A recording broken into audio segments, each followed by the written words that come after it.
Hi, book club members. I'm Jen. And I'm Carrie. And this is Warhammer 40k Book Club, where we read from a crag. This is episode number 97. And our book is Ahriman Eternal by John French. Tells the continuing misadventures of Ahriman across the warp. We posted several questions on our website, WH40kbookclub.com, and we encourage participation in our discussions via Twitter, YouTube, our site, or Encrypted Vox channel. Spoiler warning, if you haven't yet read this book, definitely check it out, then come back to this episode, as we'll be discussing the book from start to finish in great detail. Before we dive in, I must mention, we were remiss and did not celebrate our anniversary. What was it, 2 weeks ago? April 5th. Yeah, 4 years. Yay! Yay! 4 years. 4 years as a book club. So for all of the people who have been with us since the beginning, thank you. Thank you so much. And here's to at least another 4 years. Assuming Ahriman doesn't break me. As you could tell from my intro. No, sir. I didn't like this book. How about you, Carrie? I thought it was okay. It was okay. I didn't hate it. I didn't love it. I want everyone to know that I went into this book with the openest of open minds. Like, I was like, I did not like the other 3 books. Which is ironic because I'm really good. I always give Ahriman, he's like Sideshow Bob with the rakes, right? Just keeps making the same mistake over and over. And here I am reading the 4th book, so I'm one to talk. Well, no, that's but not I did go exactly into it. I was fair. He doesn't make the same mistake over and over. He just keeps making mistakes. He has the same goal. He tries different paths to get to the same goal. But you're correct. I really went into this with open mind. I was like, you know what? It's the new millennium. Like, this was John French when he first started writing it. You really can't do anything with Ahriman's story, per se, because it's not like you're going to kill Ahriman, and it's not like he's going to actually fix the Thousand Suns. Well, and he still can't. We'll talk more about that later. I did not like this book. And you know what? When I read the prologue, I was reading it, I was laying in bed, and my husband's next to me watching YouTube, and I'm sitting there, and I read it, and I'm like, oh, this is Harley. Oh, this is going to be a long book. I nearly reshelved the book and texted Jen and be like, you know what? I can't do this. We just need to pick something else. So there was an opportunity to not read this book, and you denied me? Yes. Because I thought about it. To know that's the kind of friend Carrie is. But I thought about it and I was like, you know what? I'd still rather read this than a Tao book. Oh man, that's shit sandwich or vomit milkshake right there. I'll just skip dinner. That's a hard one. Okay, yes, if those are my options, I'd rather read Ahriman. Anyways, what parts stood out to you? There were actually a couple of parts. One, I really enjoyed the glimpse that we got into Ahriman about what a badass he can be. We saw this in the first book and we haven't seen it again until now. It's when the theater kids invaded the ship and he's pretty much like, I don't think so. And then just went to town, exploding them right and left, killing everybody. He talks about how he's in like 20 different parts of the ship, seeing what's going on. And at one point he's like, oh, I see what they're doing. They're like doing an act. That's interesting. But now they all have to die. I'll look at this later. And, I'm like, you know what? It's this. I did. It's this I will stuff. give you. I appreciated that when he figures it out, when he's like, oh, I get it. Like, it was the moment when he was like, they're theater kids. I remember this act of Rent. And then proceeds to. It reminded me of one of my favorite little parts with the Harlequins from the first Fabulous Bill book. You remember when the Emperor's Children guy, they're fighting them, and he was like watching, and he's like, "Oh, someone's out of step," and like kills the guy. It reminded me of that. And I was like, yeah. And I want everyone also, to know the Harlequins are forever performing Rent. I don't care what they call it. I don't I mean, care it's what it is. true. They're performing Rent. They're performing Rent. The other part that I kind of liked was, kind of similar to this. It's when he and Ignis are watching the Necron do time. And they're like, this is fascinating to watch. Like, they're outside of it the entire time. And the Necron's just like, wait, this is not how this is supposed to go. I did find that entertaining, especially even at the end when he's still trying to use his chronomancy. And Armin's like, oh, okay, I can watch this. Let's see, where's the mistake? There it is. I can act on it. Like, okay, that's pretty cool that he can step outside of chronomancy. And that was like, yep, about it. I actually, in that scene too, I did like it because they're kind of figuring out what's going on with the chronomancy in the beginning of the book, and I did like how all of a sudden Tetek is like, oh, you're creatures of the warp. I got you. So like I like this whole thing of like we're figuring each other out. And he basically has that realization of like, yeah, I see what's going on here, actually. And there's a scene later where I think it's Caius is like, where he's like, how did you learn the word haywire? And Sedek is like, oh yeah, I figured out everything about you guys. Talking with you, I figured you out.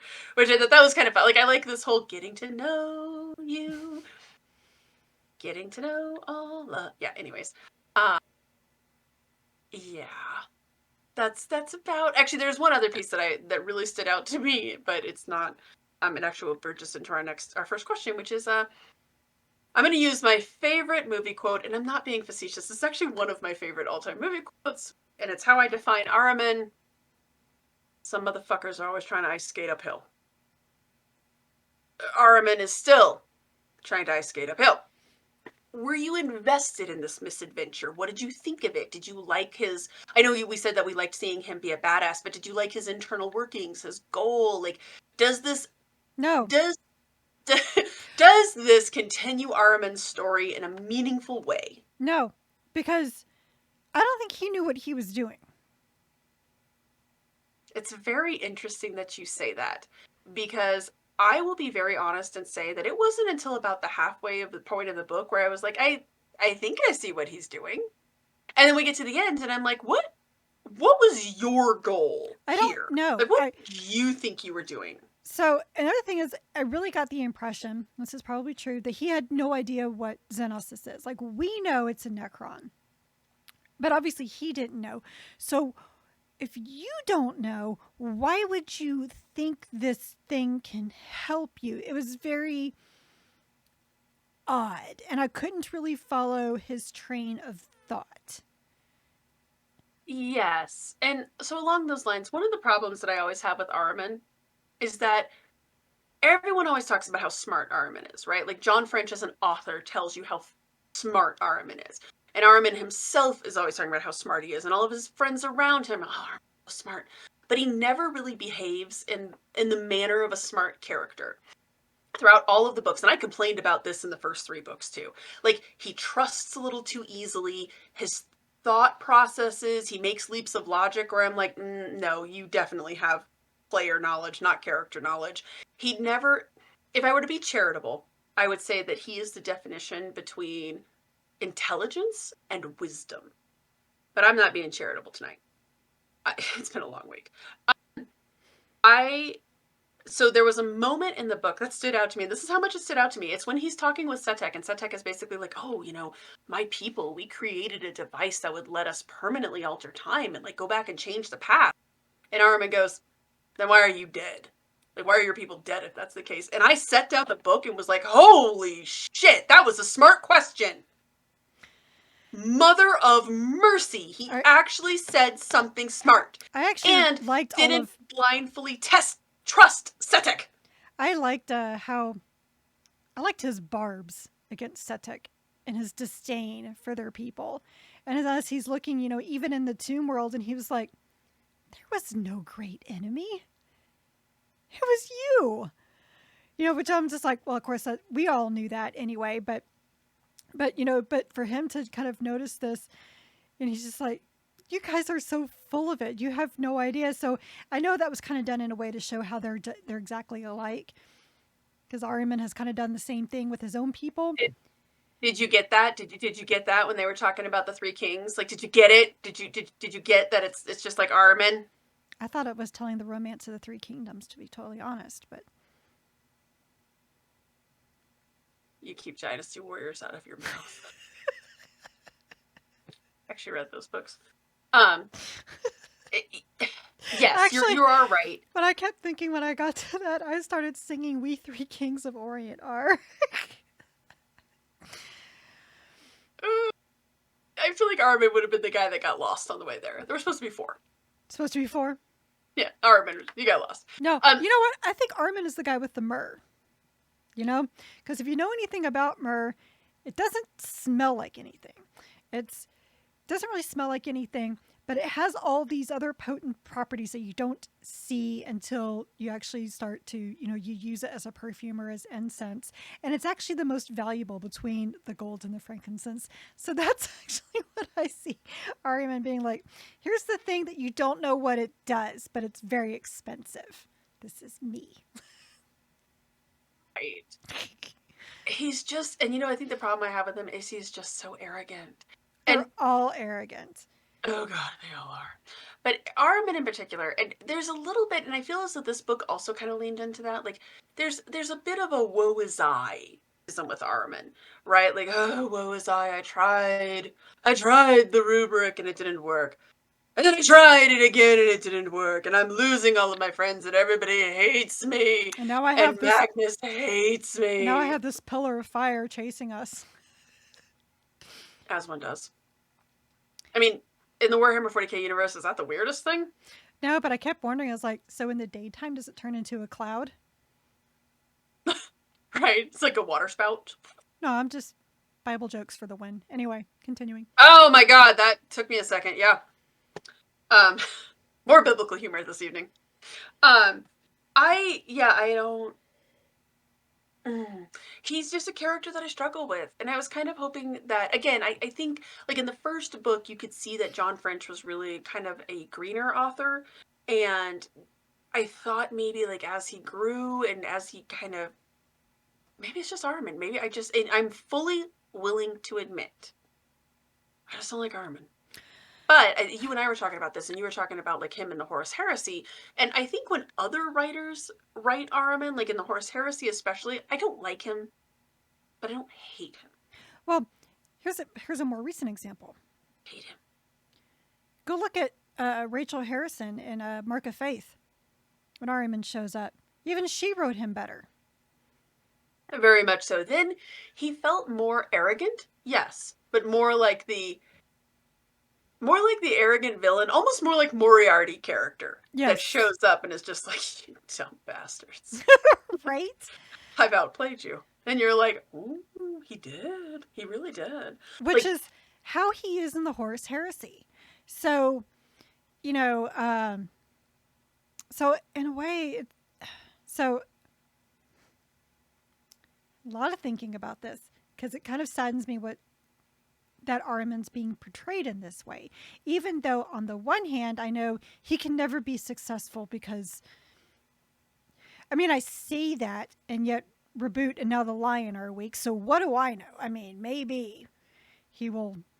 Maybe somewhere down the road, but like, I almost feel like, and I think we've talked about this before, like, I almost feel like for him to succeed, we have to enter the end times. Right? Like, all the Primarchs are awake. We're getting the band back together. Well, the Primarchs weren't dead. And, like, they're fixing, the Thousand Sons are being fixed. Like, everything's like, we're getting the band back together, essentially. I don't know. I almost feel like it needs to be that. But you could be right. Maybe they just, all of a sudden, that'll be like in another 3 years, they'll be like, guess what? At first you don't succeed. Try again, and then on the 10th time. Well, it just makes me wonder, like, what's the point of him having his own books? It's, in a weird way, how Rachel Harrison had a much, much more entertaining of him using people for him to gain more knowledge, because this is what Ahriman does. He uses people to gain more knowledge. It's what the Thousand Sons do. And that would be so much more interesting to me than watching him just fumble through something like this. And that's kind of how I feel these books have been, is him fumbling through life. And that kind of makes me sad. And I so I had agree with that, actually. another thought, because we read Sigismund. I know that was a Horus Heresy character book, but that was written by John French as well, right? So, all right, go on ahead and just get your drinks, okay? So, in this Horus Heresy novel that I'm reading, Cheers. right? I'm reading. I've discovered I think John French is a really good short story writer. I would agree with that, because some of the actually. short stories I've heard in these collections, most of them are about Sigismund, but they're really good. I think he's one of those authors who can get a good punch in, Yes. but he can't last 12 rounds. There's so much padding in these books and so much. Which really makes me not want to read any of the Siege of Terra books, y'all, whenever I finally finish the Horus Heresy. I have permanent hatred. I will admit that was my one thing going into this book, is I was like, okay, I forget that Siege of Terra book. Oh God, I forget that Siege of Terra book. I have to not think about it. There were a couple points in here where I couldn't let it go. That book really soured me on him, because his book, it's not like, it's like, okay, the one thing I will give this book, all right, I'm going to give you guys a little bit of a spoiler here on our next one. No, I'm going to use the back of the book. So it's about the size of a regular book, right? That Siege of Terra book, it's a tome. Not going to lie, the Siege of Terra books scare me. They look ridiculous. I'll go on ahead and grab the Dan Abnett one. Yep. Whatever are you talking about, Carrie? This is a reasonable size for volume 1 of a book. Volume 1. It's going to be longer than the Unabridged Stand or the Unabridged Les Miserables by Victor Hugo. It's going to be longer than the Unabridged Stand for or the Unabridged It. Like It. It's going to be longer than It for sure. Oh yeah, because It is longer than Stand, right? Mm-hmm. Yep, and it didn't have an abridged version because Stephen King felt that would interrupt his vision of It.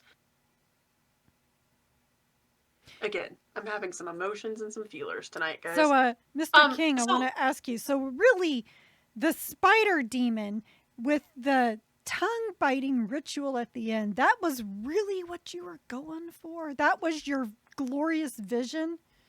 I was thinking more of the child gangbang. Like, that was really part of your vision that was necessary to the book. I mean, there is that. There was the child porn in another scene where the guy ends up getting killed. Hey, do you hate gay people, Mr. King? And now that I'm wondering, because that one kid was immediately killed after he kind of came out, so that's fascinating. Anyway, wow, I could go on a whole thing about It right now. Couldn't we all? Right. But yeah, so if you want to talk about like your vision, I have questions about how you decided to end the book. Did you have? But I have questions about the visions of the Horus. To your point, to Siege of Terra. Like, I read that John French book. I think it's Mortis. Oh, honey, let me tell you. Oh no, there's 2 of them. I need a Reader's Digest version of that, because you could make some cuts here. There's Mortis, and then he wrote the first one. Oh, you're right. Yeah, the first wall. I don't know the LE of that one. I just think that, and I'm not saying that John French is a bad author. He's just not my cup of tea. I feel like I've said that a couple of times. A good example of that is Gav Thorpe. Gav Thorpe is not my cup of tea. Every now and then he hits it out of the park for me, like with Luther. But by and large, he's just not my guy. Not saying he's bad. He's just not for me. I know that I like some of the authors that people are like, meh, and that's fine. But I'm starting to think that John French is definitely that guy for me. Which is weird because, and I think it may be because when it's defined characters. Because unlike the Covenant books, those were not defined characters, and those were okay.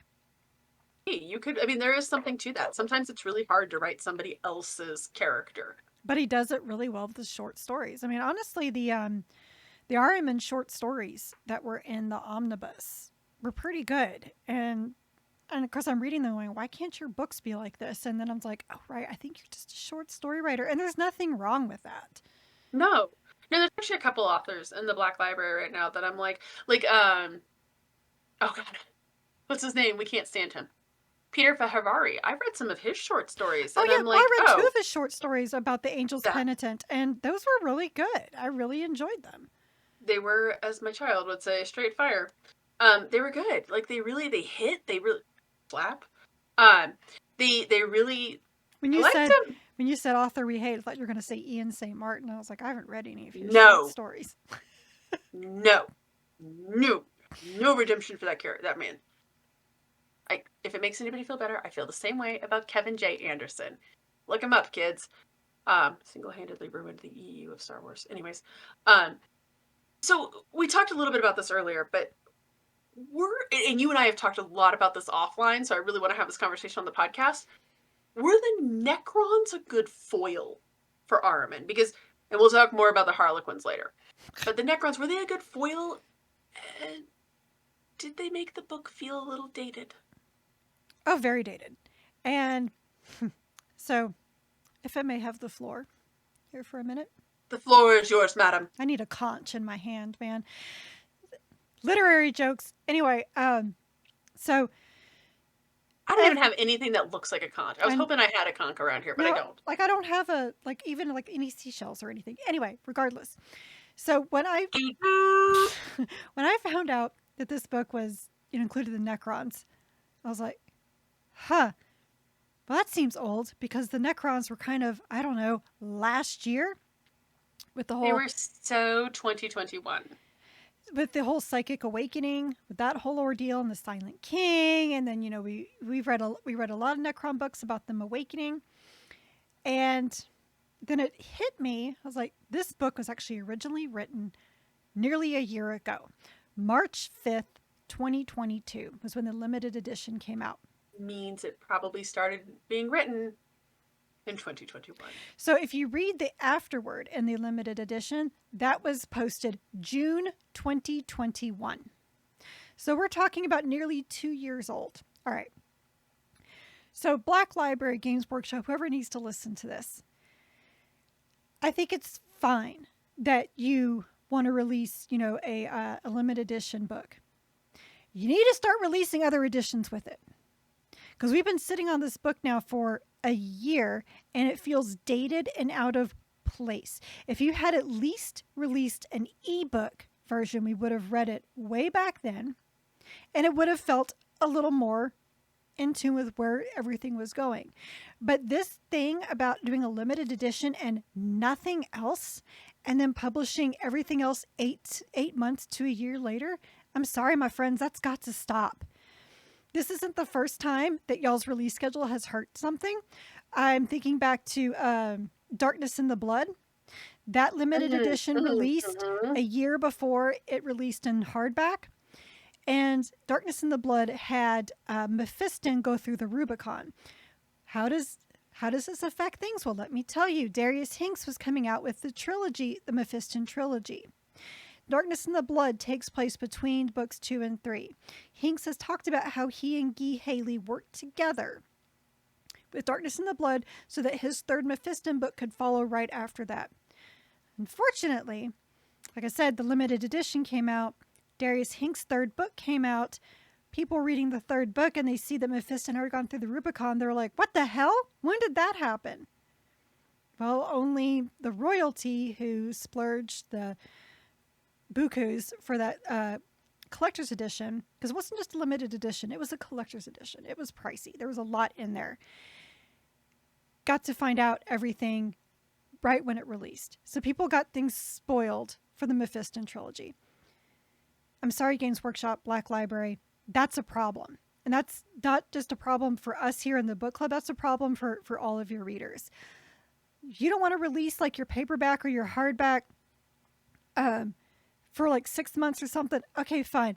Release at least a digital copy so people can follow Right. along the story and get Well, things in because like time. The Lion is a good example. Collector's edition, hardback, ebook. Okay, if you want to do a limited edition, yes, that's fine. But That's again, great. release the ebook.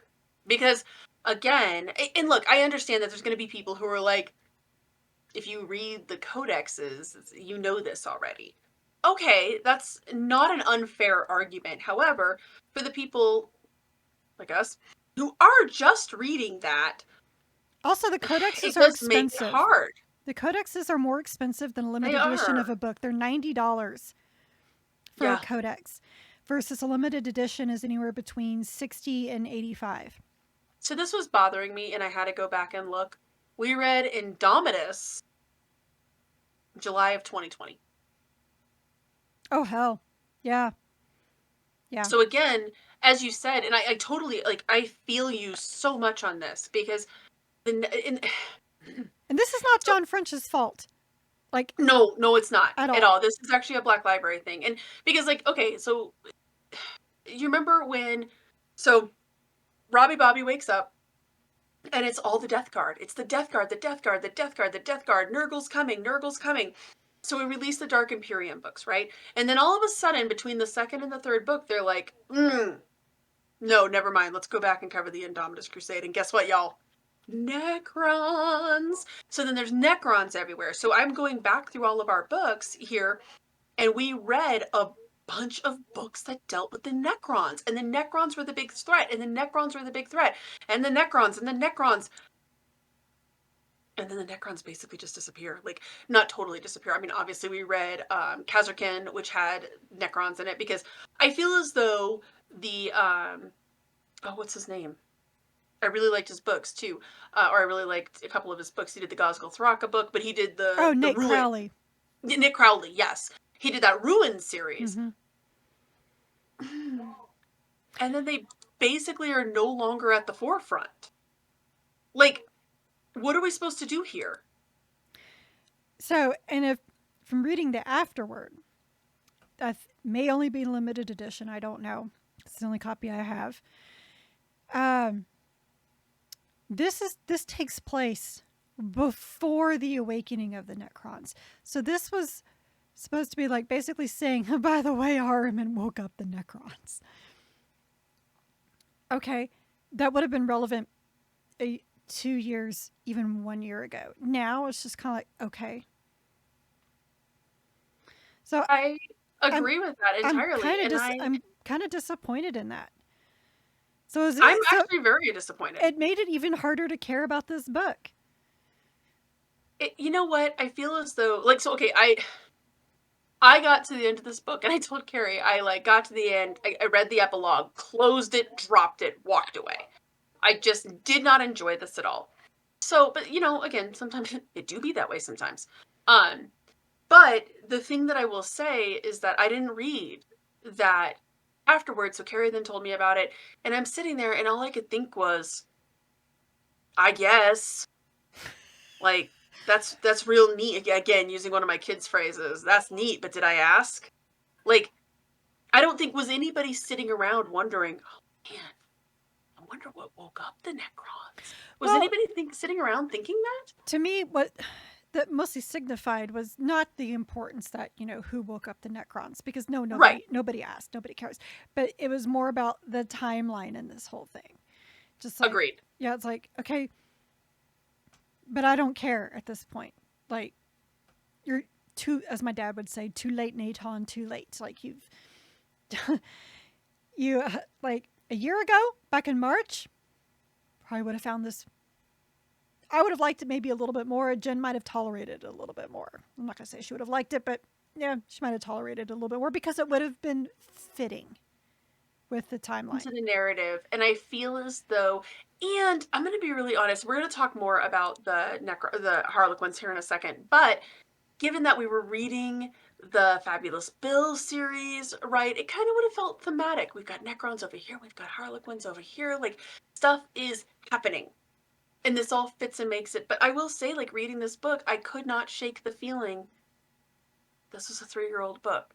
Like, and I understand exactly as you said, we bought the collector's edition, and despite not liking this book, I do still really like the collector's edition. By the way, it's a gorgeous collector's edition. But we bought it last year, and I would even say, had we read this last year, still would have felt a smidgen out of place, because by that point, we've already gone through Ruin. The Necrons are kind of already, by the last summer, just looking at the books that we were reading last summer, they've already kind of been moved to the back burner. And again, I get it. I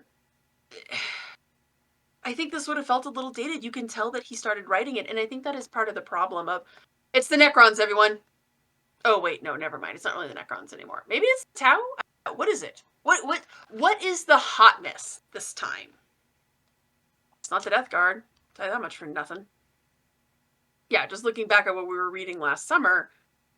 Well, actually, yeah, no, because last summer, we're reading a Dawn of Fire book, which did not involve the Necrons. This involves Corferon doing some stuff, right? Sigismund, Huron Blackheart, stuff about the sisters. I feel as though, and we've had this conversation before. Wow. So Ruin was the year before. Yeah. Holy crap.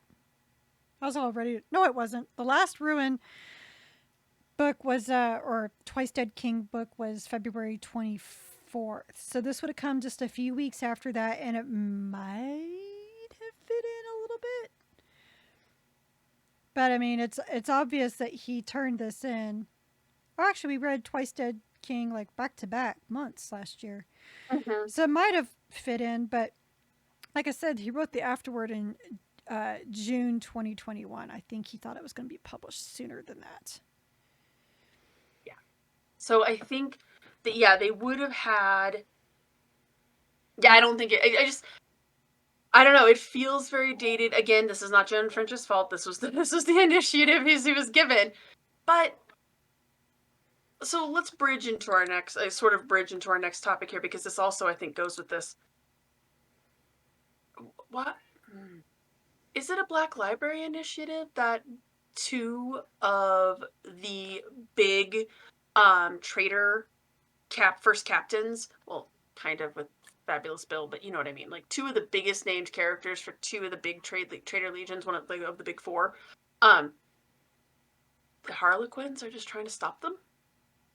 I don't know what the Harlequins are doing. Quite frankly, I don't care. Let me ask you this. So we have the Necrons that felt very dated, and I wouldn't even say that they felt, going back to that really quick, I really don't feel as though I don't feel like they were a really great foil. It was kind of fun to watch, again, getting to know you, watching him suss out the Necrons suss out him, this whole idea that the Necrons have been sleeping for a bit here, just a little bit, that they've been sleeping. That's a little bit interesting, but I don't necessarily know that I was like, oh yeah, I am emotionally invested in what these villains are doing.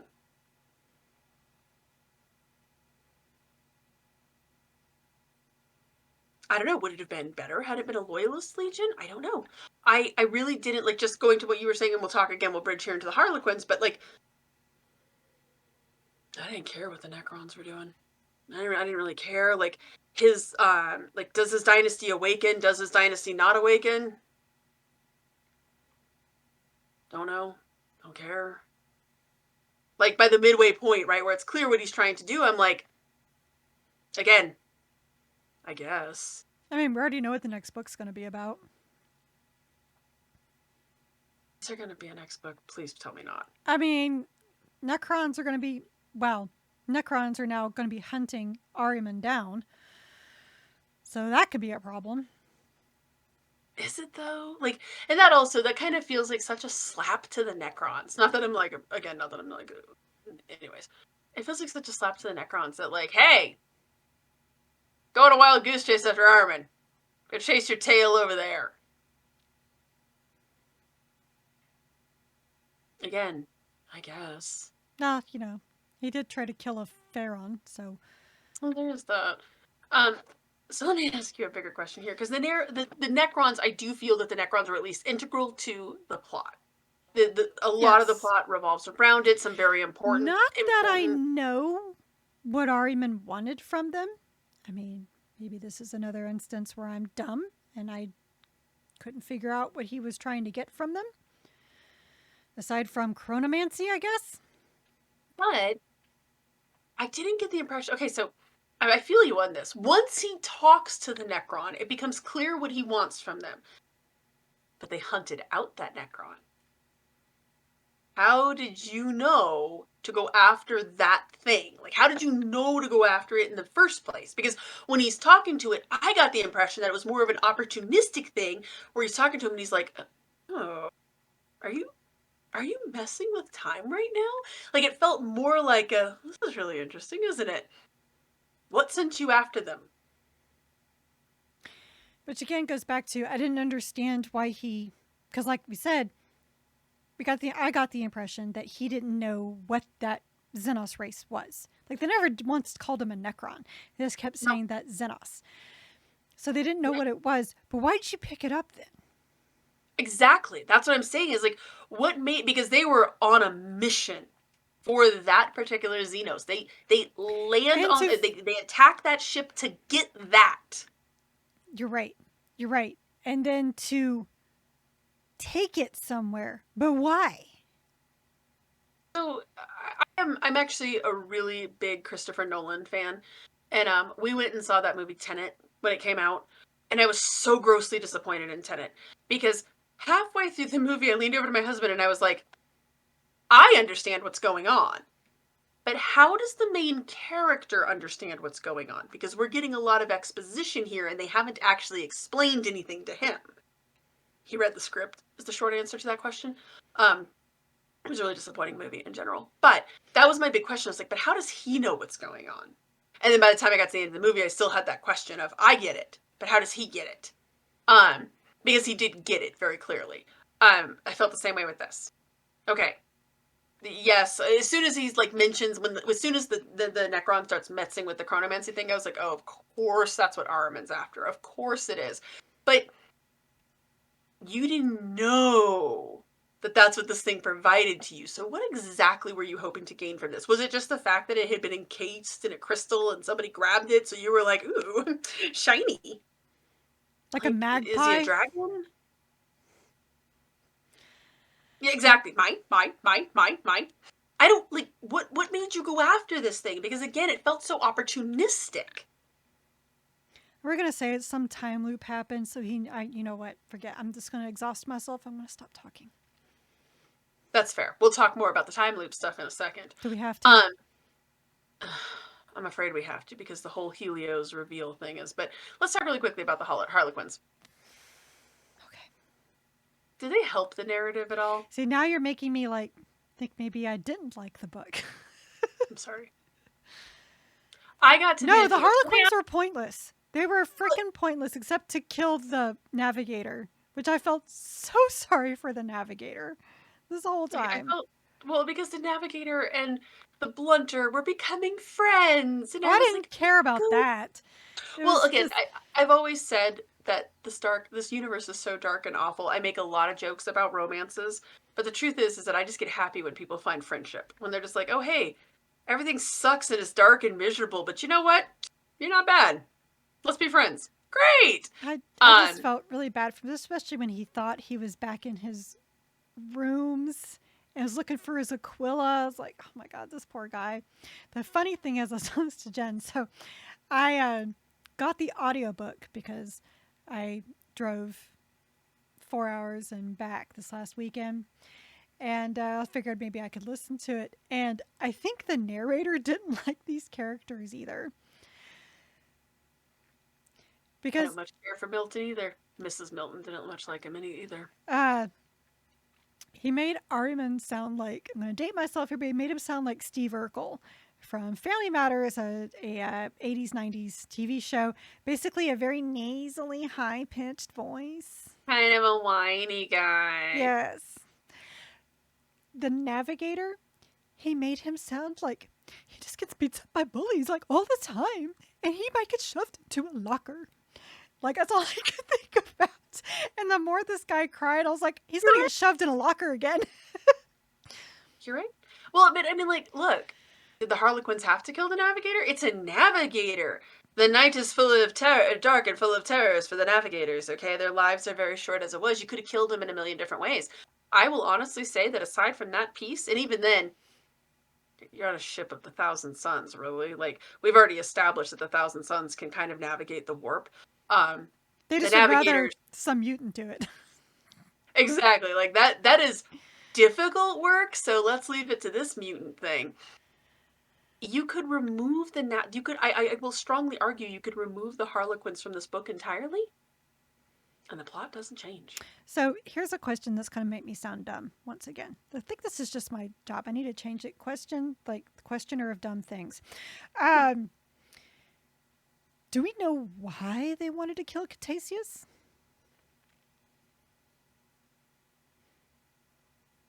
They were out for him. I got the impression that it was kind of because he was A I'm gonna demon summoner? yeah, like he summons demons. That's bad, okay? They don't Okay. like that. Um, he had a lot of power. The fact that he compartmentalized the names in his head. Like, I don't know if maybe they were just like, okay, you're a problem. We don't like you in general because of like everything you're doing. I don't know if it's because he was semi unnatural. I don't know. I don't know if it was just because he's the character who has to die in the play. Oh, He's the dentist from Little Shop of Horrors. Sorry, dude, you just gotta die. Why? Cuz. so you just said dentist. I know exactly where you're going with that. Son, be a dentist. Um, uh, he's one of my favorite stage plays. Um, it, yeah, like, yeah, it really is. does he just have to die? Cuz? If Well, that's the answer, then I guess. But I again, mean, you could have Helio removed Isadora the. said, "You're the one that dies." Well, how do you? Okay, but what does that Yeah. mean? What does it mean? What? Why? And again, like this goes back Why to the is whole Gamora? fabulous. I'll do you one better. Why are the Harlequins? For realsies, though. Like it reminded me very much of a Fabulous Bill. And at least they kind of like at least Fabulous Bill susses it out, right? And is like, oh my god, you don't want me to get the band back together. You do not want me to get the Emperor's children all organized because that would be bad for you. Like he kind of susses it out, and even what's her face is like, yeah, I guess. And she's like all sad, like, oh, you figured it I out. don't. The only reason why the Um, Harlequins were tolerable in that series is because Fabulous Bill just done gave them to Trazyn. That was amazing. amazing. And he calls them the space clowns. It's great. Yeah. I yeah, there's a lot going on. I have a lot of questions with the Harlequins because again, you could just remove them from the narrative. I don't understand why they're really chasing after Ahriman, other than yes, he's all about the warp. And look, if it was that he's been searching for the Black Library, I'd get it. Is it Right. because he's going to open the webway and they're like, oh god, if he opens the webway, he's going to figure this out? Is that what it is? I mean, if that's what it is, that's a lot of inference on our part as a reader. Maybe that's what it is. I don't know why they had to go through the webway. Because Cause the movie has to happen. because I need the movie to happen. Yeah, exactly that. Exactly that. It felt very much like that. It felt very much like, I guess because he wanted to Honestly, like I laughed so wax hard. sentimental about what the webway is. I laughed so hard about that. It's like you're taking a Necron through the webway. Well, I like when they're like, it feels like it's alive, and he's like, oh, it is. Okay, and that was another thing where I was like, okay, great. We always kind of assumed it was like space arteries, like. Well, I mean, the space elves made it. So one trope with elves that kind of drives me nuts. And Everything's alive. no, it's not so much like I guess in Lord of the Rings, but Dragon Age touched on this as well. Is that I really get kind of tired of this idea that the elves have these magical portals to everywhere. Some of them don't work anymore, some of them do. We don't fully understand them. This is not original. I've seen this in several books, now video games. Of course, the video games had to bring in, like, mirror demons into it because it's a video game. So this whole idea, like, man, even, gosh, what's that fantasy series I can't stand? I know that's not narrowing it down. Wheel of Time. They kind of had their own version of these webways that were broken and didn't really know how to work them. And, they're ancient and they're full of magic and blah, blah, blah. I am tired of that trope. I just am. So either, like, at least in, like, I'll go back to Dragon Age, at least with the dwarves with the deep roads, those are actually roads. All right. If the webway was like that, it's actually these roads that kind of go through. Awesome. I'd have no problem. This whole idea, like, oh, they could be alive and they move depending on, what you need from them. No, miss me with that. I can't stand that, because to me that's a sign. I'm sorry, that's a sign of lazy writing, because that means I don't have to explain shit. It's magic. I don't have to explain shit. And I can take that for so many things, but not for everything. Not for everything. And I will actually say that was one of the things that I actually liked about, and I agree with you on the Alluvians. I do have some issue with the Alluvians from the Dragon Age series. However, they do set a lot of ground rules for the Alluvians, right? Yes. They're one-way portals, for one thing. You have to know where you're going. And similar to the webway, some of the places are not very good to go through. And some bad things can come through them. But that also ties into the magic system. I don't love it. It's tropey. But at least they've set some ground rules for it. Well, I'm just saying it's another thing that the elves. Oh, no. I totally agree. Created, yeah. Totally agree. And the problem that I had with this whole thing with that, like, oh, they changed direction depending on who's going through them. Okay. I've got some questions then, because this has literally never been described this way in any of the other books that I have read. It's always been, and now granted, we typically see humans utilizing them, right? And they're just like, I have no idea what's going on here. But like the Drukhari, yeah, look, I didn't like that description. I definitely didn't like the idea that they're alive. It reminds me a little too much of the Wraithbone, and that is one of the tropes that I don't like with the elves, where they're basically like, look, all of their magic comes from life, and most of their stuff is somewhat alive, actually. It's a trope that I get tired with.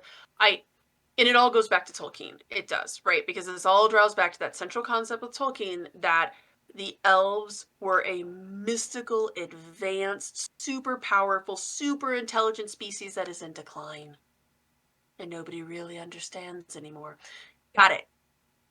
Friggin' got it. Same with the dwarves, right? That's why all the dwarves are in decline. But in Tolkien's defense, he kind of invented that trope. Well, that's what I'm saying. Is it like, look, yeah.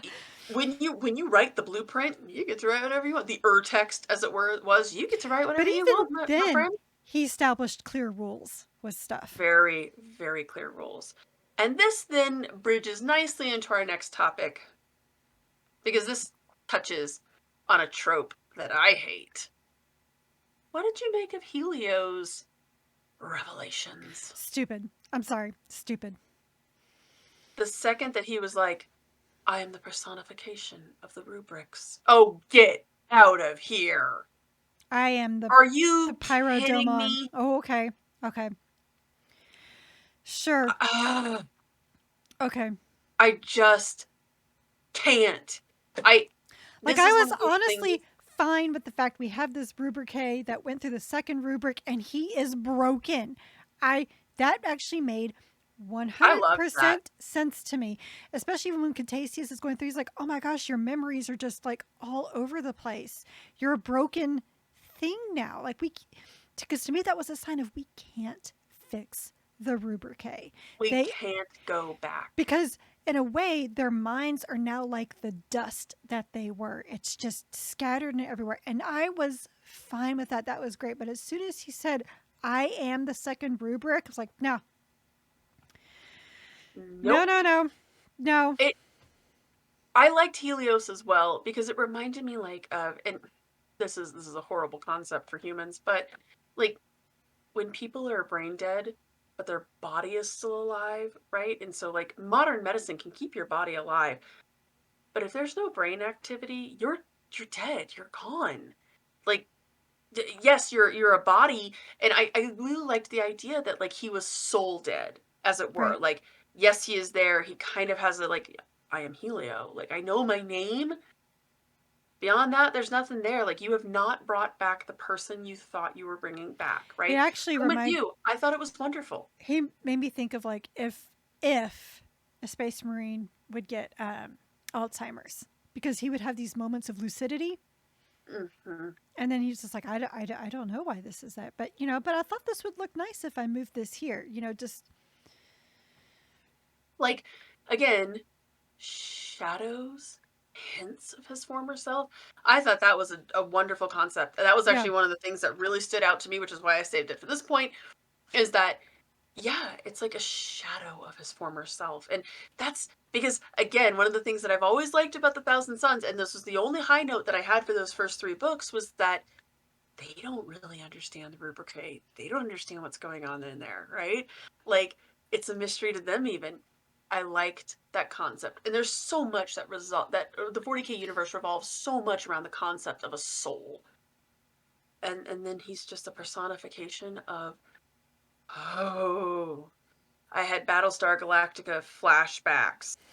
I just I mean, he might as well just been like, I was never real. I was just a group persona, like I was just a group hallucination.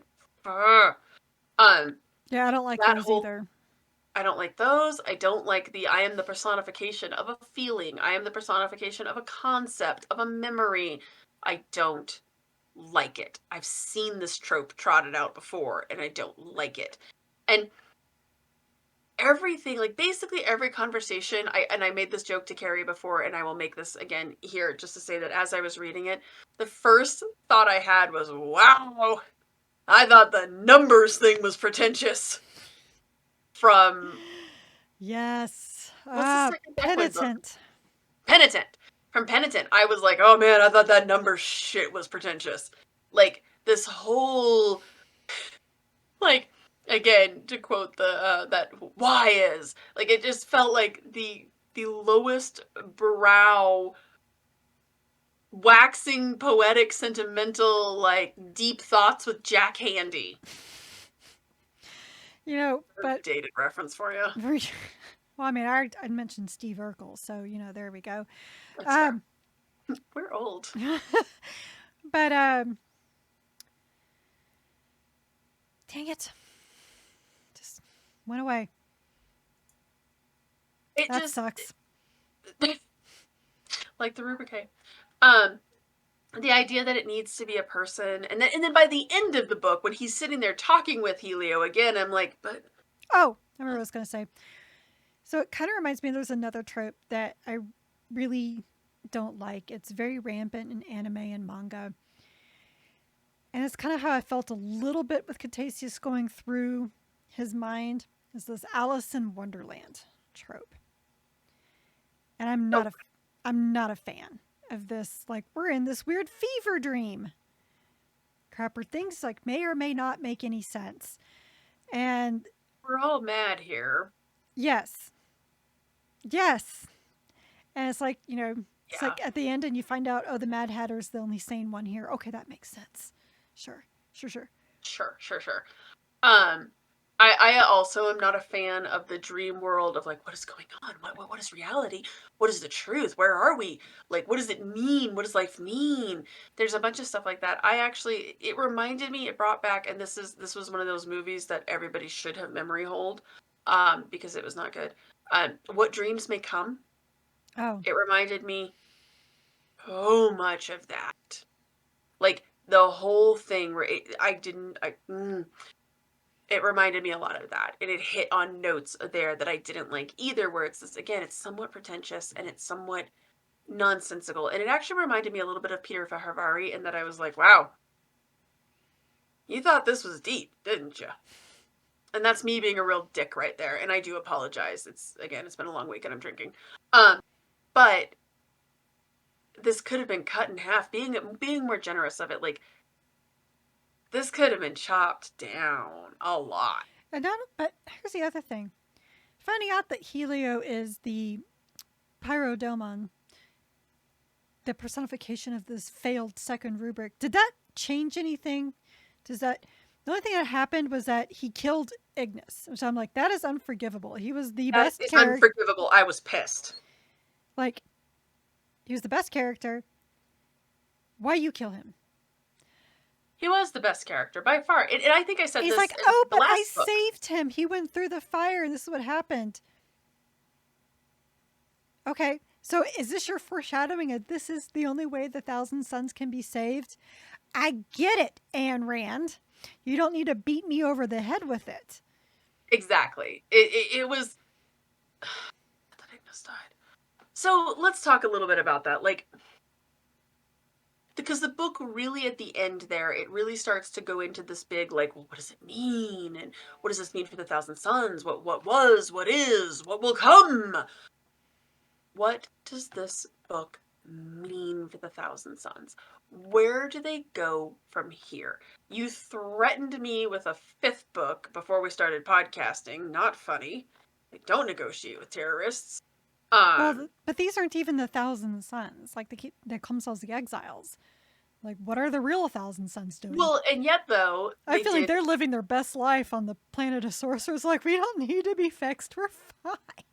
What? Right? But he kind of implied that he's like, well, this is basically the fate of the Thousand Sons. Which, again... okay. Which, like, okay, that was, like, pretty much punched in with the Horus Heresy over and over again, that the Thousand Sons were always fated. Because that's how Magnus lost one of his eyes. He was thinking he thought he was making a bargain with the Good Witch of the East. And it was not. It was not Glenda. It was the Wicked Witch of the West. Right. You thought you were making a good bargain, but you weren't. And which is the story of the Thousand Sons. Again, the Thousand Sons are Silent Bob on the rakes. Except, unlike in that where it goes around the horn to being funny, this has not yet gone around the horn to being compelling to me. Because they just keep making mistakes. And they keep aligning with the wrong ideas and the wrong concepts and the wrong people. And I just... Well, I just remembered I had, like, marked a quotation here. Okay. Page 237 of our book. So sorry, I don't know what's in everybody else's. It's where Catasius is talking to... Oh, who are you talking to? You know what? I don't care. He's like, we are so alike, all of the Thousand Sons. We believe that we know everything, see everything. Magnus thought he knew better than the Emperor. Ahriman thought that he could save the Legion and defied Magnus. Oh, so he's talking to Helios. Now, you believe that you, and only you, are our salvation. And like all the rest, you don't realize that your vision is flawed. Ladies and gentlemen, the Thousand Sons. The Thousand Sons in one expositionary paragraph. Yeah, it is, again, though, it's the same thing. It's just another example. It's like, and it's something that they talked about in the Horus Heresy, like with the Thousand Sons, and even in Prospero Burns, is like these people are so smart, they're so knowledgeable, and they're so intelligent that they can't see past themselves. That's the problem, So, my youngest is actually doing this big biography project on Albert Einstein. I have a point here, I promise. And one of the things that we were getting into with Albert Einstein, the problems he had in school was that he wanted to learn, but he wouldn't let anyone teach him. Actually, one of the big things that we talked about in his report. That's how I see the Thousand Sons. Like, I'm there reading this book with him, and I get to that line, I'm like, oh my God. It's relevant to my life right now. Just with the Thousand Sons. They are so smart. And they want to learn, but they won't let anybody teach them. See, I just still continue to disagree with the smart label because they don't behave in a way that's smart. And actually, so I'll also tell like a quick they're knowledgeable. They're not wise. It just goes back. You know what? It could be the difference between intellect and wisdom. Because Albert Einstein was smart. He was very knowledgeable. He was not wise. And I think, so My daughter and I had to have this conversation once. I always am trying to tell her that there's no such thing as a true synonym, right? There are words that have similar meanings, but they're not the same thing. And so one of the examples I had used once was she had a friend who had done something and ended up having to pay a price for it. And I told her, I was like, that is the difference between smart and clever. What she did was clever. It was not smart. And we often talk about this, like I won't use names here, but I know a person who is easily one of the smartest people that I know, book-wise. Shit for common sense. And maybe that really is what the They're Thousand Sons are. They have intelligent. shit for common sense. Yes. There's no wisdom there. No, and wisdom was their dump stat, but int was their... Right? So, I mean, there's a line in a Star Wars movie that Jen pretends doesn't exist. We're like, I thought you knew the difference between knowledge and wisdom. That's the problem with the Thousand Sons. Right there. Yes. And, I would agree with that, is that they have all of this intelligence, and yet they don't know how to use it. My husband loves to tell this story about how he always used to think he was so much smarter than his sister, which I don't know, but his dad loves to tell the story that his dad grabbed them both once and was like, all right, you are lost in downtown and you can't find us. What do you do? And my husband goes, well, I know that we're south of downtown, so I would just start walking south, because isn't that smart? And my sister-in-law goes, I find a police officer and tell him I'm lost. Wisdom, smart. Right. The Thousand Sons are 100% the legion that would just, we'll just start walking south. Yes. Whereas there are other legions that would be like, we need to find someone. We need to get some help. Like, maybe the more, okay, so see, look at that. You started to realize that maybe you didn't enjoy this book as much as you did, and now I'm being a little bit more charitable to the Thousand Sons and saying that, yes, it is the difference between intelligence and wisdom was definitely their dump stat. And Catasius just said it, beautifully. Just like right here is like, we believe that we know everything, and yet you don't realize that your vision is flawed. You can't see past yourself. You want to learn, but you can't be taught. It's that whole idea of like, it's one thing to be the smartest person in the room, and it's another thing to be the smartest person in the room and make everyone know that you are. That's the Thousand Sons. They're always letting everybody know that they're the smartest ones in the room, which is sad because, like in the Horus Heresy, they weren't totally like that, because they were, but they weren't. They were because they wanted to teach everybody so badly. But again, they weren't, this is where the wisdom thing comes because in. they wanted to teach everybody, so they wanted to learn so much. So it's just this, and of course, a lot happens in 10,000 years, right? And it's just apparently just made Ahriman more stubborn. He was just so convinced when he got the Book of Magnus at the end, and this Planet of Sorcerers. Well, this has everything. Because Right. Magnus didn't make any mistakes in the past. And that's why I say that the Thousand Sons are the definition of insanity. They keep trying the same thing over and over. Now maybe the methods are different, but the ultimate, at its core, well, let's just use the warp to fix it. Oh, that didn't work. Okay, we got to use the warp in a different way. Oh, that didn't fix it. You know what? We got to use the warp in a different way. Like, they keep trying the same thing over and over and over, and then act surprised when it doesn't work. And it reminds me of that. I think I've said this before, but one of my favorite quotes from a video game ever is from Far Cry 3. It's Voss's speech, right? And it's when he's talking about, this time things are going to be different. No, please. This time's going to be different. That's the Thousand Sons. No, please. This time we use the warp. Spoiler alert. It never is. And yeah, I mean, they do. Oh God, that's why the Necrons are even more thematic now, because they're basically in a time loop, just trying. Well, it's like on a hamster wheel of warpery. Like Sedek, he was just like, "This is our world. Like, now that we're awake, it's ours. We're taking it back." That's cute. I'm sorry, but you snooze, you lose. I know I made that joke before with the Necrons, but seriously, you snooze, you lose. Like, there's other things going on right now. Or in the case of that dynasty, not snooze and loss. Yeah. Like, I mean, look, yes, it is in the Necrons, especially in this book, are very much a cautionary tale. Now, Didn't are Ahriman and his little group of friends, are they gonna take the right lessons from that? Of course not. Yeah, but I think it might have been Catasius was saying that even Magnus already knew there was no saving anybody. Like Magnus, I think was like, stop. There's no saving. It's just now time to steer into the skid.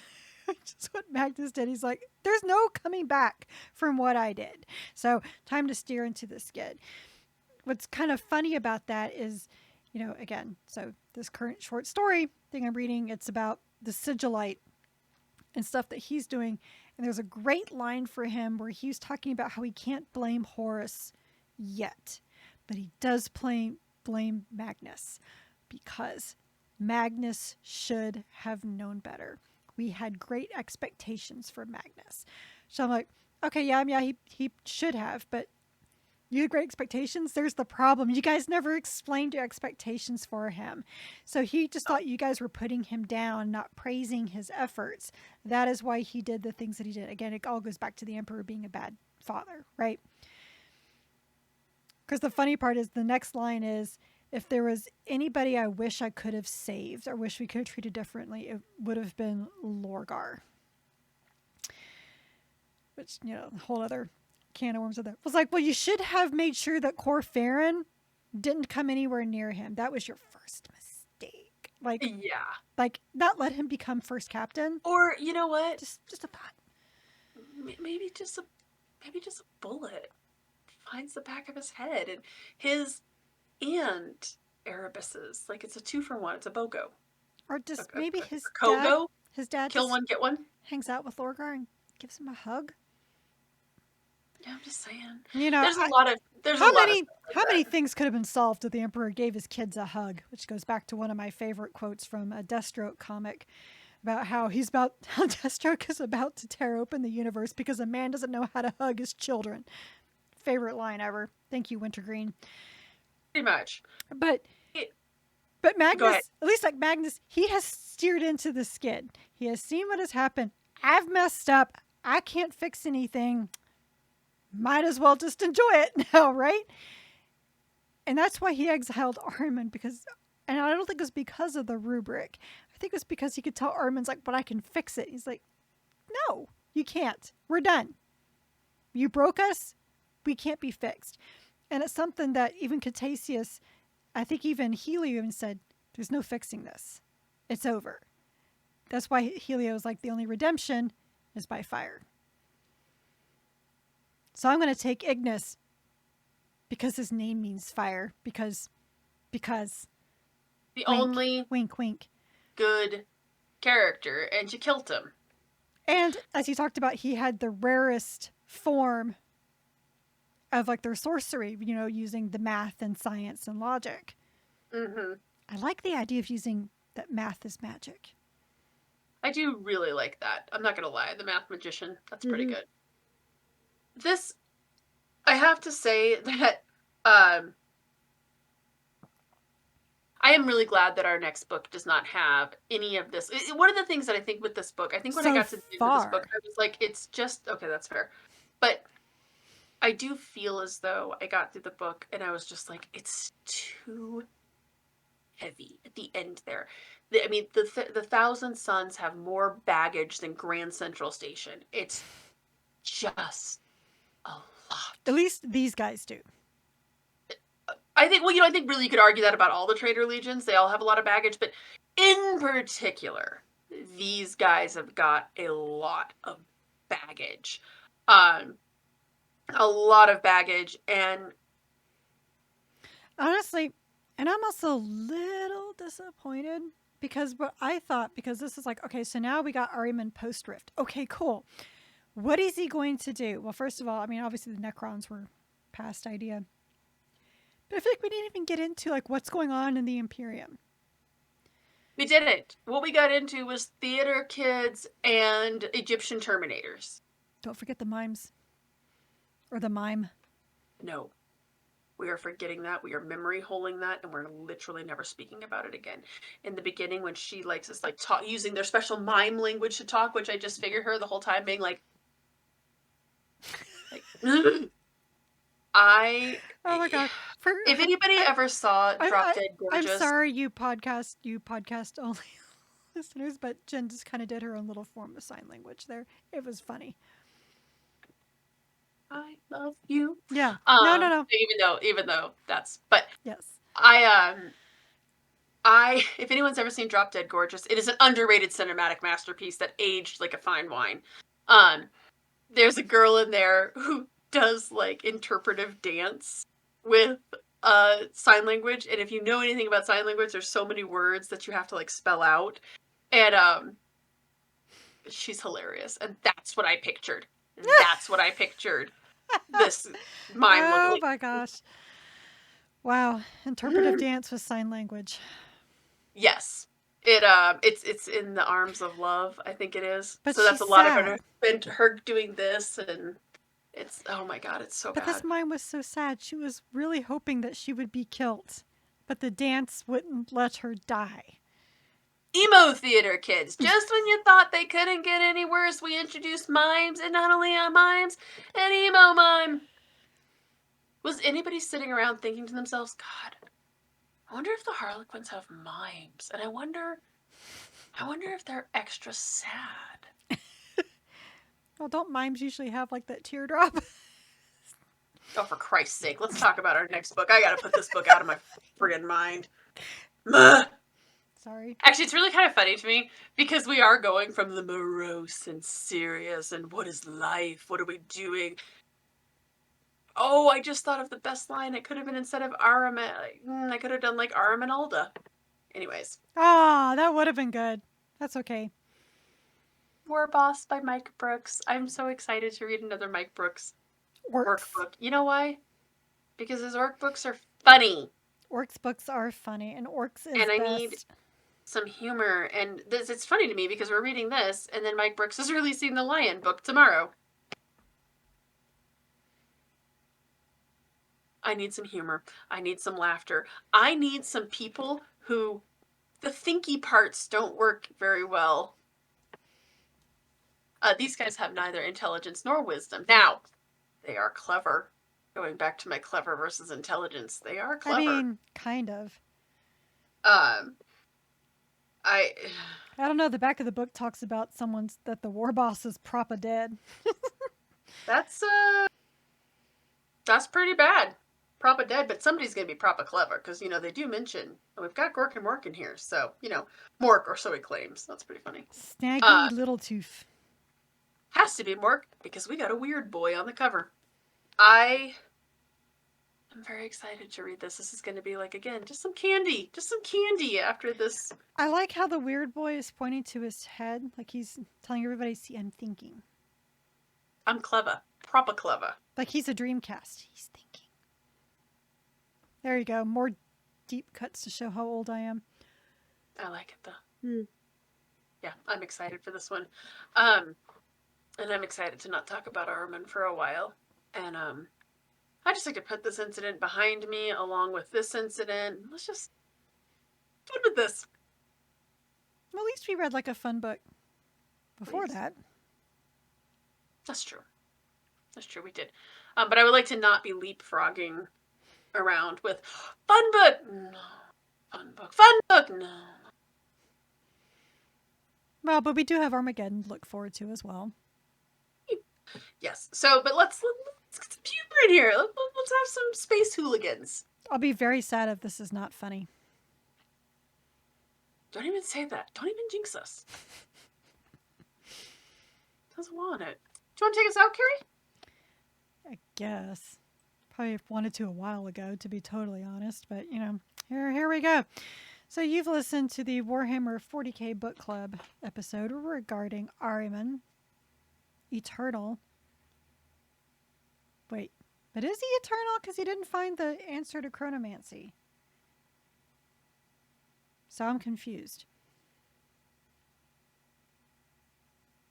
Okay, fine. I see the glass signal, so I need to keep talking. Anyway, John French wrote this. Be sure to join us next time for War Boss by Mike Brooks. We are an unofficial book club and not affiliated with the Black Library or any of its affiliates. You can find both the vidcast and podcast on our website, WH40kbookclub.com. If you like this episode, please like, subscribe, give a review, and all those wonderful things to the vidcast on YouTube or the podcast anywhere you get podcasts. Our site also has articles about our adventures in reading other Warhammer 40k books and short stories outside of the book club books. So please stay a while and read from a crag. Yeah, I guess I'm Alfarius, because that's got to be better than being Ahriman at this point, right? I'd say get you some chartreuse, but that's so 3 years ago. Damn. That was way harsh, Ty. More like eternally stupid. Good night. Yeah, good night. Good lord.